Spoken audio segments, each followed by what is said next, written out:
Shalom, soyez tous salués dans le puissant nom de notre Seigneur Jésus. C'est comme je le dis toujours, c'est le nom qui a été donné au-dessus de tous les noms. Alors, je ne sais pas quel nom de divinité vous cherchez, mais si vous adorez un autre Dieu, alors il serait préférable pour vous de ne pas vous approcher de la Bible. Alors, quand je parle de la Bible, vous me direz, est-ce que le nom Bible existe dans l'Évangile? Je n'ai pas besoin que le mot Bible existe dans l'Évangile. J'ai juste besoin de savoir que la Bible comporte les 66 livres révélés. Et ces 66 livres révélés sont la parole de Dieu. Alors, la Torah, qui était la loi mosaïque, l'Évangile, qui est le temps de la grâce et de la vérité, sont regroupés en un seul recueil, qui est appelé Biblia, une bibliothèque. Ça veut dire qu'un assemblage de plusieurs bouquins. Mais comme cela concerne le livre de Dieu, alors Dieu a voulu ainsi. Il a voulu que tous ces livres-là soient regroupés en un seul livre, formant un seul livre. C'est pourquoi il a dit que consultez le livre de l'Éternel. Aucun d'eux ne fera défaut. Sa bouche l'a ordonné, son esprit les rassembleront. C'est-à-dire que l'Esprit de Dieu rassemblera tous ces livres-là en un seul recueil, qui est la Bible. Si vous prenez la Bible et que vous vous appuyez sur la Bible, si vous avez l'impression de respecter la Bible, si vous avez l'impression de croire que ce qui est dit dans la Bible est vrai, alors vous deviez et vous devriez réfléchir avant de toucher le livre qui est la Bible, avant de venir vomir et raconter vos bêtises. Quand vous avez envie de venir dire vos bêtises là, alors rassurez-vous que la Bible que vous tenez entre les mains ne comporte pas les 66 livres révélés. Si c'est la Bible que vous prenez pour venir dire que Jésus n'est pas Dieu, Jésus n'est pas Dieu, alors vous faites erreur. Je vous conseillerais, en tant que frère humain, en tant qu'un être qui va disparaître, en tant qu'un homme mortel, charnel, je vous conseillerais, un homme bien avisé, de ne plus toucher la Bible pour vouloir discréditer la divinité de Jésus. Ne vous approchez plus de la Bible pour pouvoir dire que Jésus n'est pas Dieu. Ne vous approchez plus de la Torah. Ne vous approchez même plus de l'Évangile pour dire que Jésus n'est pas Dieu. Alors, si vous voulez contester la divinité de Jésus, ne prenez pas la Bible qui comporte les 66 livres regroupés. Prenez plutôt votre Al-Coran. Alors, essayez tant bien que mal avec ce livre analphabète de pouvoir convaincre le monde, que le monde sache que effectivement Jésus là ne peut pas être Dieu. Alors, si Jésus n'est pas Dieu et que sa crucifixion dans le Al-Coran n'était qu'un faux semblant, nous devons donc chercher à savoir qui est le Dieu des Arabes. Si nous trouvons qui est le Dieu des Arabes, alors nous essayerons tant que possible de le rapprocher aussi du Dieu des Juifs. Parce que nous savons que la promesse a été faite aux enfants d'Israël. Il n'y a que des enfants d'Israël qui sont concernés par la promesse. Alors, les Arabes, les Noirs, les Européens et tout le reste des Occidentaux, ils sont considérés comme des païens. Alors, parmi ces païens, il y a des brebis perdues de la maison d'Israël, qui sont ceux qui sont déjà choisis avant la fondation du monde, qui vont écouter l'évangile et qui vont croire instinctivement. Instinctivement, ils vont croire de façon rapide. Le téléchargement se fera dans leur esprit et ils diront Amen. Ils ne vont pas contester la parole et ils auront la facilité de comprendre et de savoir que Jésus-Christ est Dieu. Même si c'est révélé aux hommes à l'état physique, il est Dieu par ses attributs. Il est Dieu par le comportement qu'il a eu parmi les hommes. Il est Dieu parce qu'il comportait en lui la divinité et l'humanité. Il est Dieu parce qu'il a vécu saint, sans péché. Il est Dieu parce qu'il dit personne n'est monté au ciel si ce n'est celui qui est descendu, moi, des cieux. Donc ça veut dire que lui, il est le Fils de l'homme encore qui est dans les cieux. C'est-à-dire, pendant qu'il parlait avec les hommes sur la terre, il était en même temps dans les cieux pour remplir toutes choses. Si Jésus n'est pas Dieu, voici dans Apocalypse chapitre 1, au verset 6 à 8, voici, il vient. Le même Jésus qui s'était élevé au ciel devant les apôtres après la Pentecôte, après sa résurrection 40 jours après. Ce même Jésus-là, qui était parti avec des nuées, ce même Dieu-là, qui s'était élevé devant Abraham avec la nuée, il revient dans Apocalypse avec la nuée et tout le verra. Même ceux qui l'ont percé là pour voir s'il était réellement mort, le verront aussi. Et toutes les tribus de la terre se lamenteront à cause de Jésus. Comment les tribus de la terre peuvent se lamenter à cause d'un homme? Jésus n'est qu'un homme, il n'est qu'un homme. Mais pourquoi les tribus de la terre se lamentent à cause de lui? Vous devez vous poser la question. Lui, le Amen, le Dieu Tout-Puissant. Alors, comment est-ce que vous pouvez dire que Jésus n'est pas mort, Jésus n'est pas mort? Mais ce sont les vrais rabbins musulmans arabes qui viennent vous chicoter. Maboul Madid et ses majorettes passent leur vie à dire que Jésus n'a jamais été crucifié. Maboul Madid a dit Jésus n'a jamais été crucifié. Il n'y a même pas un seul véritable musulman qui peut croire que Jésus est mort sur la croix. Ah bon? Mais le cheikh arabe dont j'ai diffusé dans la vidéo précédente, il confirme que Jésus a été bien crucifié, mort et ressuscité. Jésus a été crucifié, mort et ressuscité. Alors, si vous dites que Jésus n'est pas mort, ok, d'accord. Mais si votre Allah dit dans la Sourate 3 au verset 55, il dit qu'il va mettre fin à la vie terrestre de Jésus sur la terre, l'élever vers lui et le débarrasser de tous qui n'ont pas cru. Alors, on se pose la question à savoir, comment est-ce qu'il va mettre fin à sa vie terrestre? Comment est-ce que Dieu va mettre fin à la vie terrestre de Jésus sur la terre? Comment il fera? Parce que quand on parle de mettre fin à ta vie terrestre, ça veut dire que tu es ton corps charnel. Tu es ton corps charnel. C'est ça, mettre fin à ta vie terrestre. Parce que nous savons qu'il y a deux vies. Il y a la vie charnelle quand l'esprit est à l'intérieur. Il y a aussi la vie spirituelle quand le corps charnel est mort, l'âme et l'esprit maintenant subsistent. Ces deux entités-là, soit ils connaissent aussi la mort, qui est la seconde mort, la perdition, soit l'âme et l'esprit sont sauvés. Ils rejoignent donc le sein de Jésus-Christ. Car tous ceux qui croient en Jésus, qui meurent en Jésus, sont dans le sein de Jésus. C'est pourquoi la mort ne peut les toucher. Pourquoi? Parce qu'ils sont recouverts de la vie éternelle de Jésus. Parce qu'en eux, il y a la résurrection qui plane, il y a la vie, il y a la lumière. Ils ne peuvent connaître la mort. Si vous dites que Jésus n'a pas été crucifié, nous vous disons, ok, ce n'était qu'un faux semblant, selon votre livre. Alors, nous allons essayer aujourd'hui de décortiquer ce n'était qu'un faux semblant.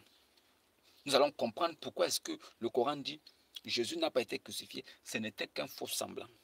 Bon, je vais vous expliquer ça clairement. Jésus n'a pas été crucifié, ce n'était qu'un semblant.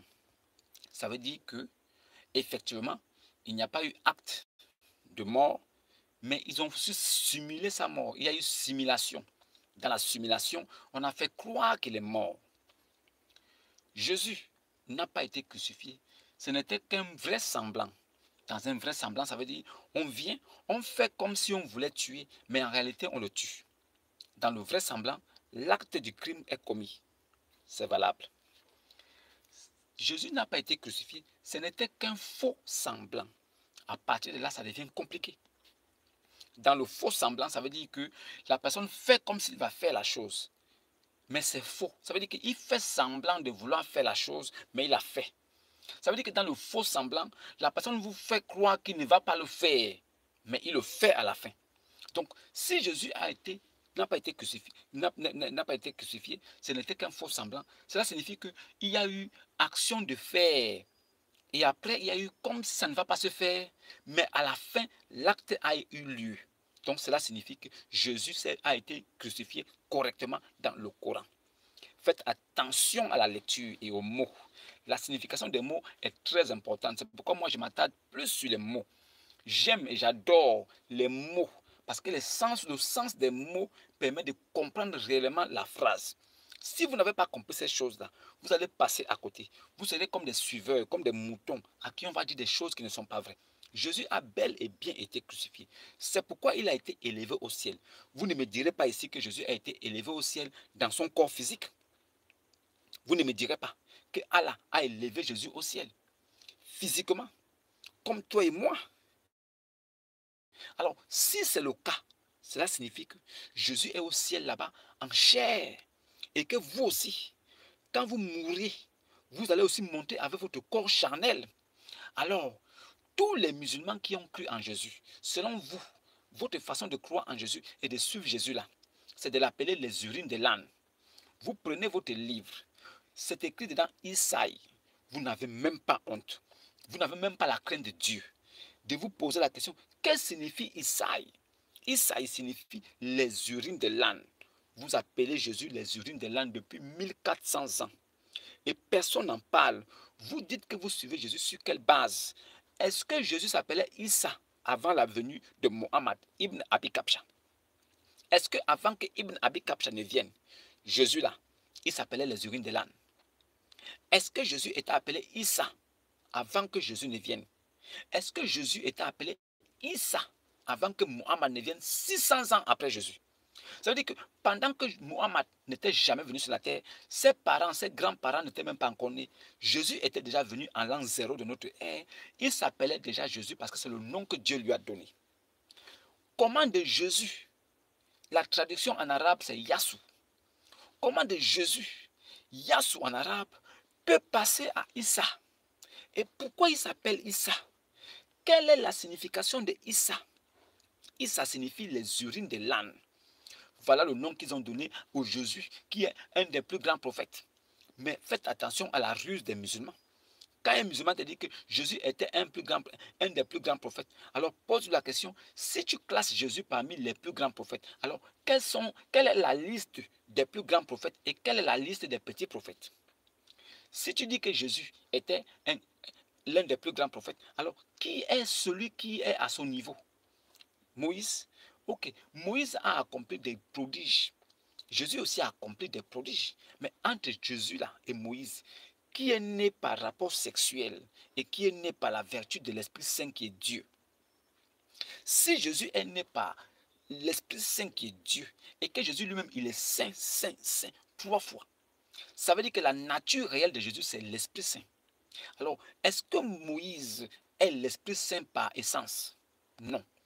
Moïse est né d'un père et d'une mère. Donc la comparaison meurt tout de suite. Vous ne pouvez jamais comparer Jésus à Moïse.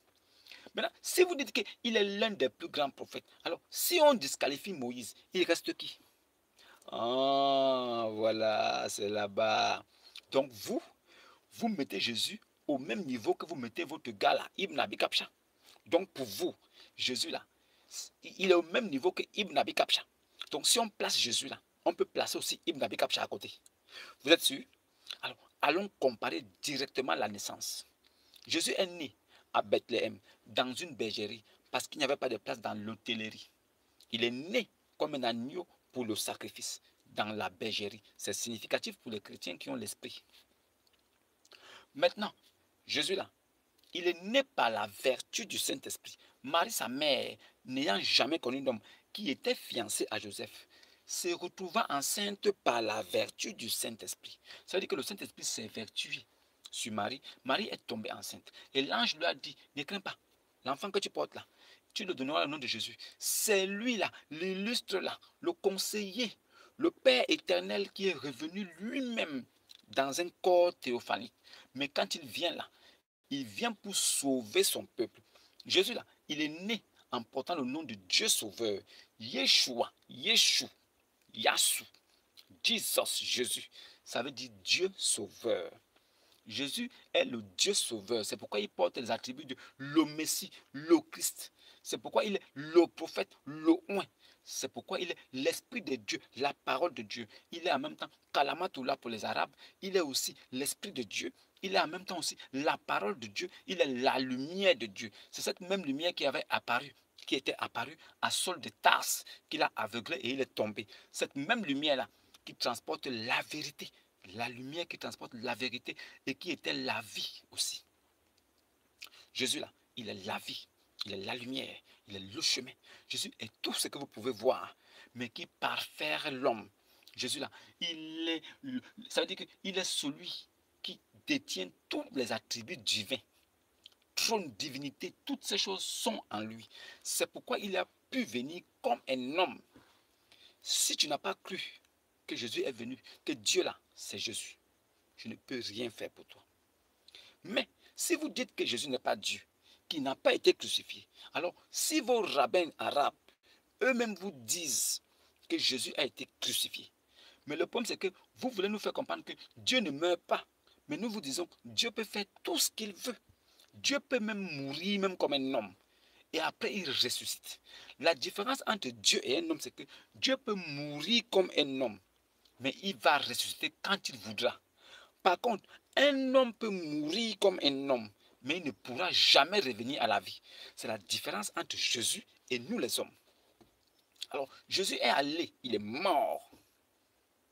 Il est ressuscité des morts. Jésus, il a été crucifié, mort, ressuscité. C'est ce que Jésus a fait. Maintenant, nous là, nous ne pouvons pas faire la même chose. Mais si nous voulons faire la même chose, nous devons être en Jésus. C'est en étant en Jésus que nous pouvons aussi ressusciter. Si tu n'es pas en Jésus, comment peux-tu obtenir la vie éternelle? Si tu ne crois pas en Jésus, comment peux-tu dire que tu es sauvé? Nous, véritables chrétiens, nous disons nous sommes sauvés dès nos vivants. Pendant que nous sommes vivants, on n'attend pas quand nous serons morts. Nous savons déjà notre position. Maintenant, avant même que la cloche du jour dernier sonne, nous savons notre position. Nous savons déjà le rang que nous occupons. Nous connaissons que nous sommes co-héritiers avec Christ. Nous savons que nous sommes des héritiers de la vie éternelle. Nous savons que nous avons le salut. Nous savons que c'est un salut éternel. Nous savons que nous sommes israélites par adoption. Nous savons que nous sommes descendants d'Abraham. Pourquoi? Simplement parce qu'on a cru en Jésus et on a pris notre baptême. Celui qui dit qu'il croit en Jésus, qui n'a jamais pris son baptême, il ne peut pas se réclamer d'être descendant d'Abraham par adoption. Les Arabes, les Noirs, les Occidentaux, les Américains, toutes ces nations-là, aucun d'eux ne peut se réclamer d'être issu d'Abraham s'il n'a pas cru d'abord en Jésus. C'est la croyance en Jésus qui te donne l'opportunité d'avoir toutes les autres choses-là. C'est un héritage que tu gagnes au travers du nom de Jésus. Au travers du nom de Jésus, alors tu gagnes l'héritage d'être fils d'Abraham, d'être israélite, d'avoir le salut et d'être justifié. Toutes ces choses te sont données. La grâce aussi est venue. La vérité va t'illuminer. Si tu refuses Jésus, tu refuses aussi tout ce qui est héritage et alliance. Tu es perdu. Alors, ne me dites pas que vous croyez en Jésus, mais vous n'avez jamais pris votre baptême. La crucifixion de Jésus n'était qu'un faux semblant. Le français est clair. Un faux semblant. Mais un vrai semblant aussi peut exister. Quand je fais un vrai semblant, ça veut dire que je viens et ça veut dire que je m'applique à faire comme si j'étais sérieux, mais à la fin, je ne commets pas l'acte. Ça, c'est le vrai semblant. Un faux semblant, c'est de venir et faire comme si on ne fera pas l'acte, mais on commet l'acte. C'est ça le faux semblant. Si vous n'avez pas compris ça, allez-y recommencer à lire votre livre à zéro. Appelez vos frères qui sont dans les quartiers, asseyez-vous dans les mosquées. Récitez encore bien les Rai, Rarin, Rahou, Rakus, Rakatuka, Ramakatula, Yarakatara, Rakatasana Musa, Salala, Walisa, Salala, Wasala, Sala, Ramana, Rakatakata. Après, vous prenez aussi Rai, Rahim, Raharam, Rakata. Après, vous prenez aussi Olo, Rockball, Rockball. Vous prenez tout ça. Quand vous allez finir de faire tout ça, asseyez-vous dans un coin et posez la question à votre imam. Imam, comment est-ce qu'on peut dire que nous sommes descendants d'Ishmaël? Comment ça existe? Que votre type là, votre imam, prenne les livres, vos livres, il vous montre la descendance depuis Abraham, Ishmaël, jusqu'au fils d'Ishmaël, jusqu'à ce que ça arrive jusqu'au niveau du Korenchite qu'on appelle Ibn Abi Kapcha, en passant par Al-Muttalib et Abdallah son père. Que vos imams vous enseignent vraiment la généalogie du prophète depuis Ismaël. Ça n'existe pas. Ibn Abi Kapcha n'a jamais été descendant d'Abraham. Ils vous ont seulement trompé. Ils vous disent que Ishmaël était le fils de la promesse. Mais quand tu lis la même Bible qu'ils prennent pour dire ça, on dit le fils de l'alliance, c'est Isaac. Celui qui est né selon la chair, chez Ishmaël.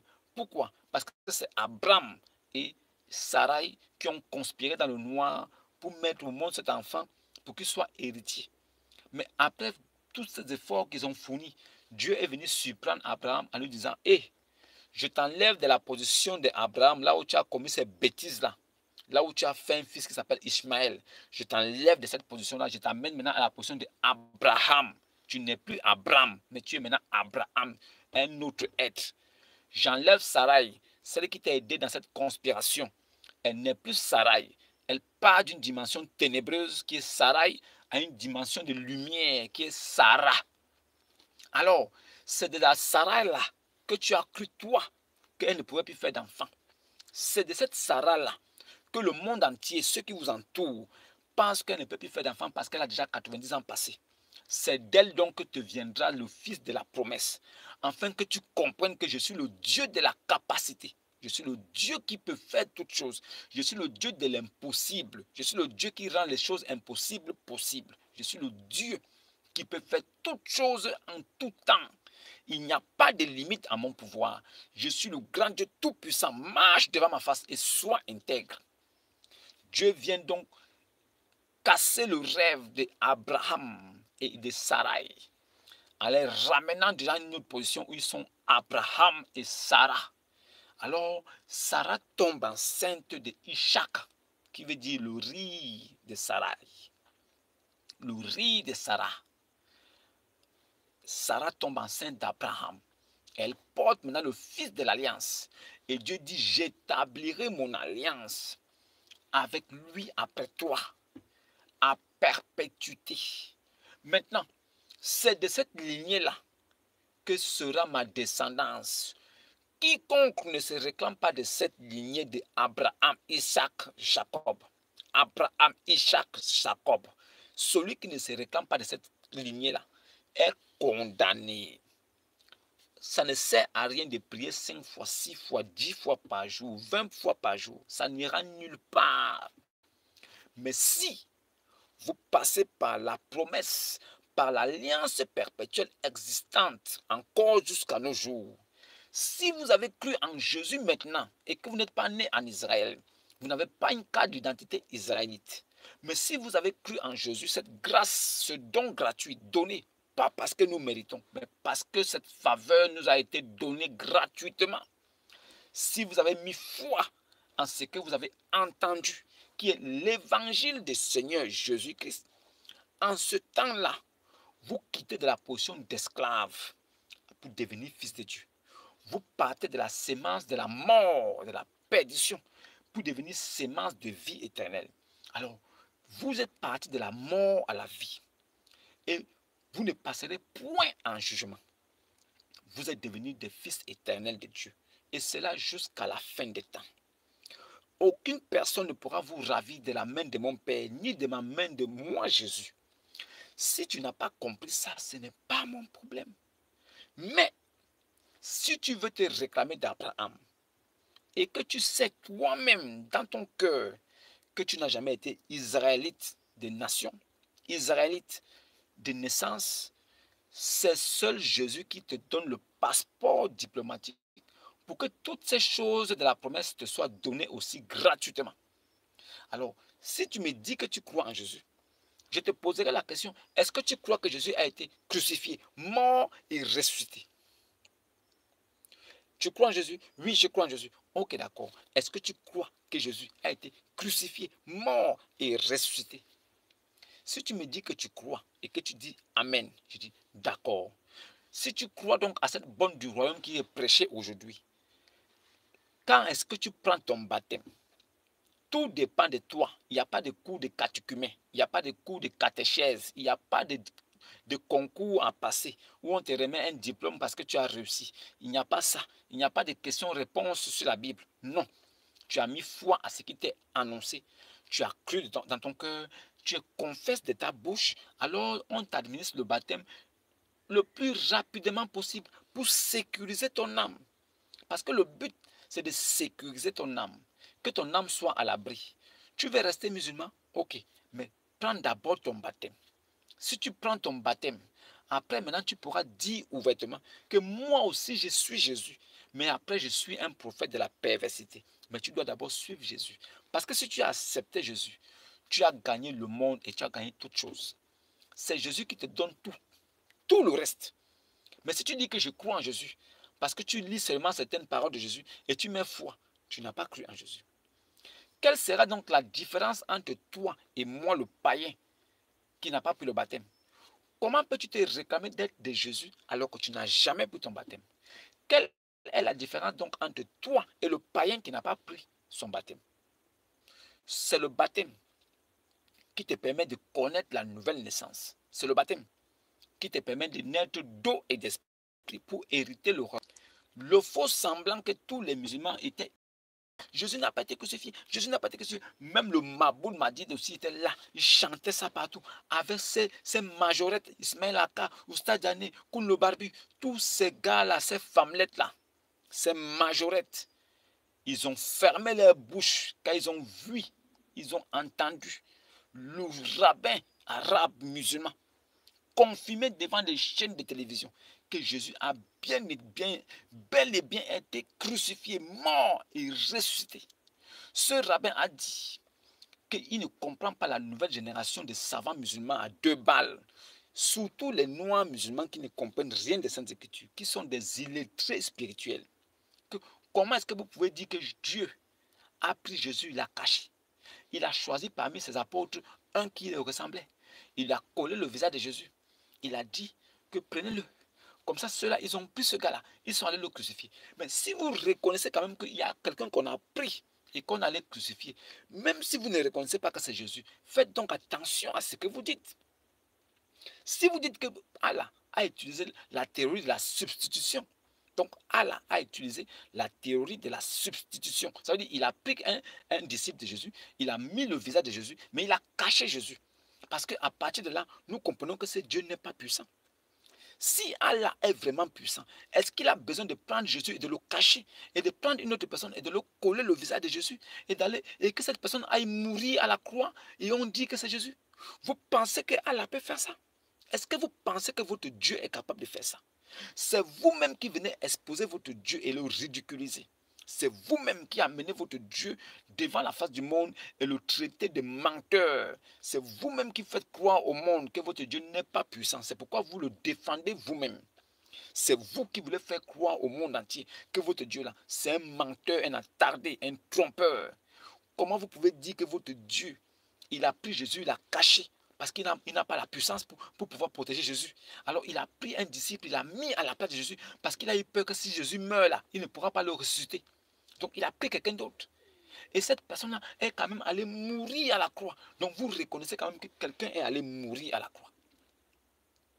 Donc vous reconnaissez que quelqu'un est allé mourir à la croix. Si vous reconnaissez que quelqu'un est allé mourir à la croix, mais que ce n'était pas Jésus, alors posez-vous la question, cette personne qui est morte à la croix, là, elle est morte pourquoi? Il n'est pas question que quelqu'un meure à la croix. Ce n'est pas possible. Mais si ça arrive que quelqu'un meurt à la croix, le moment où Jésus devait être crucifié, mais que quelqu'un d'autre va mourir à sa place à la croix, ça veut dire que donc vous ne devez pas contester que Jésus est passé par la croix. Et si vous voulez dire que non, ce n'était pas Jésus, on vous dira donc quelqu'un donc est passé à sa place. Donc quelqu'un est passé à sa place. À partir de là, vous serez bloqué. Oui, oui, ce n'était pas lui, mais c'était quelqu'un. Donc ça veut dire que celui qui est passé à sa place, il est passé à la place de Jésus. Pourquoi? Pourquoi donc on l'a crucifié si Jésus ne devait pas mourir? Alors, si vous reconnaissez qu'il y a eu la théorie de la substitution et que Allah a changé le visage de Jésus et d'un disciple pour qu'il aille remplacer Jésus à la croix, c'est déjà compliqué. Maintenant, ce Jésus-là, pourquoi Allah dit que je vais mettre fin à ta vie terrestre et t'élever vers moi? Ça veut dire que Allah va mettre fin à la vie de Jésus sur la terre en le faisant mourir, puis l'élever vers lui.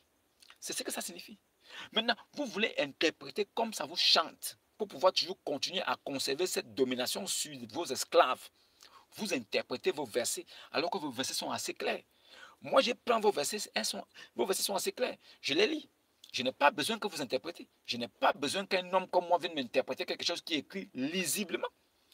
Pourquoi tu m'interprètes quelque chose qui dit il a prié? Tu me dis non, ça veut dire bénédiction. Pourquoi? Tu n'as pas besoin de ça. Est-ce que toi, tu es plus révélé que moi? Est-ce que tu es plus intelligent que moi? Donc, ce que nous lisons là, lisons ça tranquillement. On n'a pas besoin d'inventer ou bien d'ajouter nos pensées ou bien de dire que non, ça ne veut pas dire ça, ça voulait dire ça. Est-ce que tu étais là quand Allah faisait ce livre-là? Quand Allah dit que certes, Allah et ses anges prient, Est-ce que toi, tu étais là-bas pour dire que non? Allah, quand tu dis que tu pries là, ça veut dire quoi? Allah t'a dit, quand je dis que je prie là, ça veut dire que je suis en train de bénir. Ah, d'accord. Donc, le jour où toi, tu seras sur terre là-bas, 1400 ans après, quand ils vont dire que non, certes, Allah et ses anges prient, toi, sors de ton trou et viens leur dire que non. Allah m'avait dit que quand il dit qu'il prie comme ça veut dire que c'est bénédiction. C'est ce que tu dois faire. Vous vous faites passer pour des petites souris avec des petits cerveaux comme ça, comme des rats de laboratoire. En fait, vous faites honte. Par moi, je me dis peut-être qu'il y a quelque chose qui vous arrive. C'est pourquoi je ne vous en veux pas. Et je souffre cruellement dans ma peau de voir comment est-ce que vous êtes des attardés mentaux, spirituels. Comment vous pouvez dire que votre Dieu a pris un disciple, il a changé le visage, il a collé le visage de Jésus dessus. Paf! Il a pris Jésus, il a caché Jésus. Cache-toi ici, il veut te tuer. S'il te tue, moi, le Dieu tout-puissant qui a créé le ciel et la terre, là, je ne pourrais même pas te ressusciter. Viens te cacher, viens, cache-toi vite, cache-toi vite. Un Dieu voyou qui cache Jésus. Et il envoie quelqu'un d'autre aller mourir à sa place. Un Dieu injuste, un Dieu mauvais, un Dieu qui fait mourir un innocent à la place de Jésus. Vous avez fait passer Allah pour un voyou. Vous avez fait passer Allah pour un maudit, un rusé, un trompeur. Vous avez fait passer votre Dieu pour un serpent ancien. Vous avez fait passer votre Dieu pour l'abomination. Donc il ruse, il n'est pas puissant. Il n'est pas omniscient, omnipotent, omniprésent. Donc il a besoin de mentir, de prendre Jésus, de cacher et de prendre un innocent, d'aller le faire mourir à la croix à la place de Jésus. Parce que c'est un Dieu qui n'est pas puissant. C'est ce que vous voulez faire passer à la face du monde. C'est ce que vous voulez introduire comme doctrine aujourd'hui. Et beaucoup de suiveurs moutonniers vous suivent là comme des perroquets.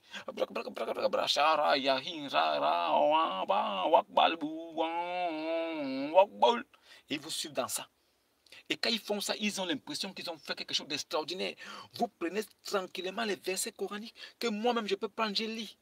Et comme vous les lisez en la phonétique, en langue arabe, vous pensez que vous êtes en train de faire quelque chose d'extraordinaire. Ce sont les versets là, les contes de fées, des histoires à dormir debout qui sont dans le Coran, que vous récitez de façon audible en chantant. Et vous pensez que c'est extraordinaire.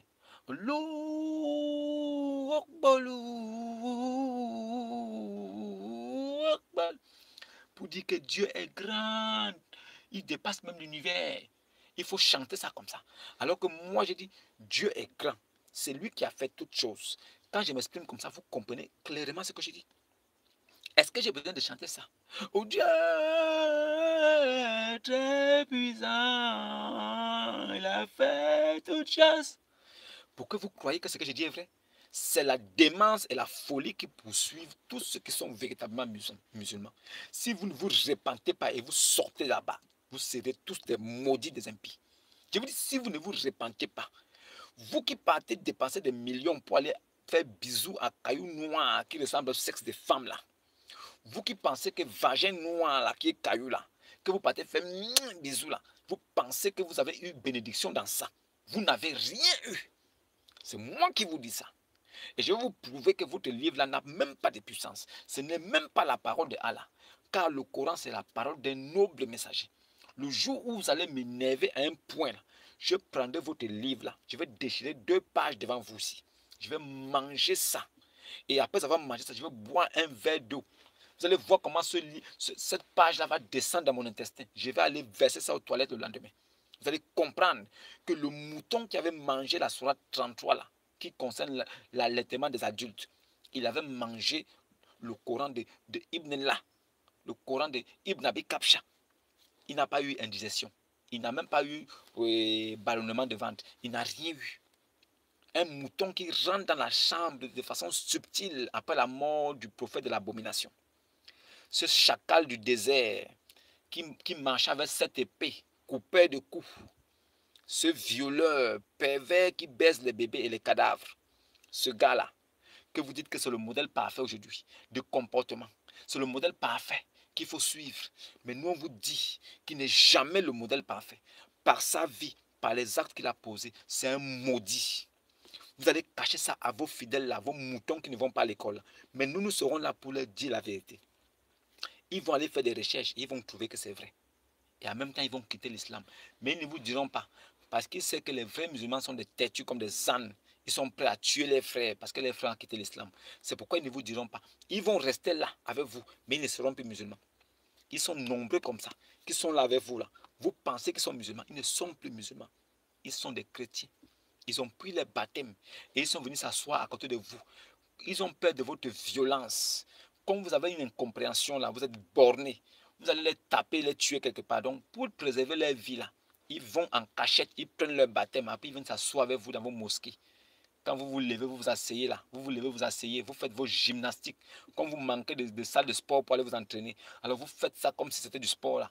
Vous pensez que c'est ça là, que Dieu est séduit par ça. Vous pensez que Dieu a le temps de s'asseoir quelque part, de vous regarder faire vos bêtises là. On vous dit en esprit et en vérité. Vous venez faire des gymnastiques. Vous lavez les narines, vous lavez les oreilles. Vous pensez que tout ça c'est quoi? Qui vous a dit que vos narines là sont divines? Qui vous a dit que vos oreilles là sont divines? Ça c'est la poussière, ce sont des caca. Quand vous allez mourir, là, vous allez voir comment votre corps là va pourrir. Ou bien vous n'avez jamais vu un corps qui pourrit après la mort. Vous n'avez jamais vu.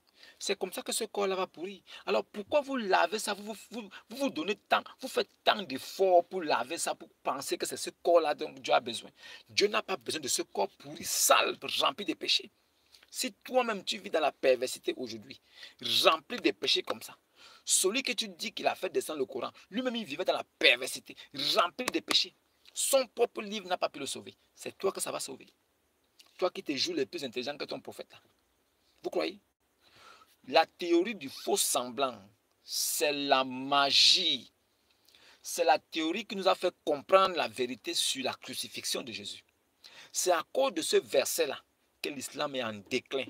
C'est à cause de ce verset que les hommes ont su que l'islam, c'est les ténèbres. C'est une religion satanique, c'est un culte d'idolâtre. Là où on va faire bisous aux cailloux noirs, on n'en parle pas. On vient s'asseoir comme si tout allait bien. Rien ne va. Caillou noir là, c'est un totem. Caillou noir là, c'est une idole. Qu'est-ce que caillou noir peut te sauver? Est-ce qu'un caillou peut sauver ton âme? Tu crois? Le paganisme là, les Sabéens faisaient déjà ce culte là depuis. Ça n'a sauvé personne parmi eux. Votre type là, Ibn Abi Kapcha, il a ramené aussi le caillou là. Ça va sauver qui parmi vous? Ce caillou ne peut sauver personne. Même Omar, le compagnon fidèle de Ibn Abi Kapcha, il a dit que si je n'avais pas vu l'apôtre de Ibn là t'embrasser, je ne t'aurais jamais embrassé. Car je sais que tu n'apportes ni bénédiction, ni malheur. Tu n'es qu'un caillou banal. Et c'est ce caillou banal-là que vous allez maintenant adorer. Vous pensez que ce caillou-là peut nettoyer vos péchés. C'est faux. Ça ne peut jamais nettoyer vos péchés. Jamais. Et c'est de l'idolâtrie. Si vous ne comprenez pas ça, c'est de l'idolâtrie. Réveillez-vous. Vous approchez le rameau de vos narines. Vous pensez que le véritable Dieu, on l'adore en esprit, en vérité, ou bien on l'adore de façon charnelle. Vous l'adorez avec votre corps. Vous pensez que c'est comme ça qu'il faut adorer le véritable Dieu. Notre Dieu là, il est spirituel, invisible. C'est en esprit et en vérité. Mais le vôtre, il est physique. C'est par les actes éprouvés au monde qu'on est croyant. C'est comme ça que vous pensez avoir le salut. Vous n'aurez jamais ce salut. Parce que Ibn Abi Kapcha lui-même, il vous a dit ça. Saïd Al-Bukhari, tome 4, page 871, hadith 64-67. Saïd Al-Bukhari, tome 4, page 871, hadith 64-67. Allez vérifier. Lui-même, Ibn Abi Kapcha, il a dit que personne parmi vous ne pourra accéder au jardin au cours des ruisseaux par ses bonnes œuvres. Et il y a une dame qui lui a dit que même toi, messager de Imnela, il a dit, même moi le messager, à moins que ce Dieu-là ne me fasse grâce de sa miséricorde et de sa compassion. Donc ça veut dire que si tu crois que Jésus-Christ est Dieu là, c'est là où la grâce et le don gratuit est donné. Mais si tu ne crois pas que Jésus-Christ soit Dieu, tu n'auras jamais la grâce et tu ne seras jamais sauvé. Mais Ibn Abi Kapcha savait qu'on est sauvé par la grâce. C'est pourquoi il a laissé ça dans Saïd Al-Bukhari. Tome 4, page 871, hadith 64-67. Pour que vous allez faire des recherches et que vous voyez que oui, effectivement, c'est par Jésus seul qu'on peut être sauvé. Il ne s'est pas arrêté là. Il a dit son âme va reposer entre les mains de Jésus. Issa, fils de Marie. Saïd Al-Bukhari, tome 2, page 3, page Saïd Al-Bukhari, tome 2, page 3448. Saïd Al-Bukhari, tome 2, page 3448. Saïd Al-Bukhari, tome 2, page 3448, page 3448. Allez vérifier. Il dit son âme va reposer entre la main de Issa, Jésus, fils de Mariam, qui reviendra juger l'humanité avec justice. Muhammad vous a déjà tout dit. Il dit son âme sera entre les mains de Jésus. Maintenant, toi, petit musulman d'aujourd'hui, qui dit que Jésus n'a pas été crucifié, que ce n'était qu'un faux semblant, ton âme va donc reposer entre les mains de qui? Puisque ton prophète lui-même, il a pris son âme, il a déposé entre les mains de Jésus. Toi, petit musulman à 2 balles, esclave de Allah, musulman africain noir, bête comme un dindon, qui n'a aucune intelligence, qui ne sait ni lire ni écrire à l'état physique, qui est aussi voilé du côté spirituel, qui est perdu, mais qui pense que les gymnastiques de 5 gymnastiques par jour, en regardant un côté, avec un Dieu omniscient, omnipotent, omniprésent, mais on regarde un côté vers le soleil levant, on ne bouge pas, on fait des acrobaties. Ce Dieu-là ne peut pas te sauver. Ibn Abi Kabsha vous a déjà dit, il a déposé son âme entre les mains de Jésus. Ibn Abi Kabsha a déposé son âme entre les mains de Jésus. Il a dit que c'est Jésus-là qui doit garder son âme. Saïd Al-Bukhari, tome 2, page 34-48. C'est l'âme de Mohammed qui est entre la main de Jésus, Issa, fils de Mariam, qui va revenir juger l'humanité, pas juger la tribu d'Israël, pas juger la maison d'Israël, pas pour juger les brebis perdues de la maison d'Israël, mais il viendra juger l'humanité avec justice. Jésus, il reviendra juger l'humanité avec justice. Jésus, il va revenir juger toute l'humanité avec justice. Ce n'est pas lui, Jésus, qui a dit, c'est Ibn Abi Kabsha lui-même qui a dit ça. Vous qui vous dites là partout là que non, Jésus n'est pas Dieu, Jésus n'est pas Dieu. Jésus a dit qu'il n'a qu'à été envoyé aux brebis perdues de la maison d'Israël. Jésus lui-même, il a dit qu'il a été envoyé seulement aux brebis perdues de la maison d'Israël. Mais nous, on ne peut pas comprendre ce que votre prophète a dit avec sa propre bouche. Que Jésus là, il reviendra juger l'humanité avec justice. Et que lui-même, votre prophète que vous suivez là, il a déposé son âme entre les mains de Jésus. Maintenant, vous qui dites que vous suivez Jésus, est-ce que vous êtes prêt à déposer votre âme entre la main de Jésus? Est-ce que vous pouvez déposer votre âme entre la main de Jésus? Est-ce que vous pouvez déposer vos âmes entre la main de Jésus? Parce que votre prophète a déposé son âme entre la main de Jésus. Est-ce que vous aussi, vous pouvez déposer votre âme entre la main de Jésus? Saïd Al-Bukhari, tome 2, page 3448. Saïd Al-Bukhari, tome 2, page 3448. Le premier musulman soumis, Ibn Abi Kabsha, il a déposé son âme entre les mains de Jésus. Maintenant, vous, petits musulmans noirs d'aujourd'hui, vous allez déposer vos âmes entre les mains de qui? De Mohammed. Lui-même, il était incapable de garder son propre âme. Il a déposé ça entre les mains de Jésus. Maintenant, vous voulez déposer ça sur lui. Bravo. Bravo. Continuez dans ça. Si vous dites que Jésus, là, il n'a qu'à été envoyé aux brebis perdues de la maison d'Israël, alors nous prenons les propos de votre prophète qui dit que Jésus va revenir juger toute l'humanité. On ne peut pas t'envoyer seulement pour une maison et toi tu vas juger le quartier. Ça veut dire qu'il y a donc contradiction. Si Jésus est venu pour une seule maison, alors il n'a pas le droit d'aller juger toutes les maisons du quartier. Mais selon votre prophète, selon ses propos, Jésus viendra pour juger toutes les maisons, y compris la maison d'Israël. Si vous n'avez pas compris ça aussi, qu'est-ce que je peux faire pour vous? À part vous dire que la théorie du faux semblant s'avère très efficace pour les véritables chrétiens, parce qu'à travers cette théorie du faux semblant, nous avons découvert que ce n'était qu'un faux semblant. Ça veut dire qu'ils ont fait semblant de le tuer, mais à la fin, ils l'ont tué, parce que le semblant était faux. Quand le semblant est erroné, ça veut dire que la personne fait comme s'il va le faire, mais il le fait. Mais au départ, toi, tu as cru que c'était un semblant, alors qu'il devait vraiment le faire. Donc, dans la théorie du faux semblant, Jésus est victorieux parce qu'il a été crucifié, mort et ressuscité.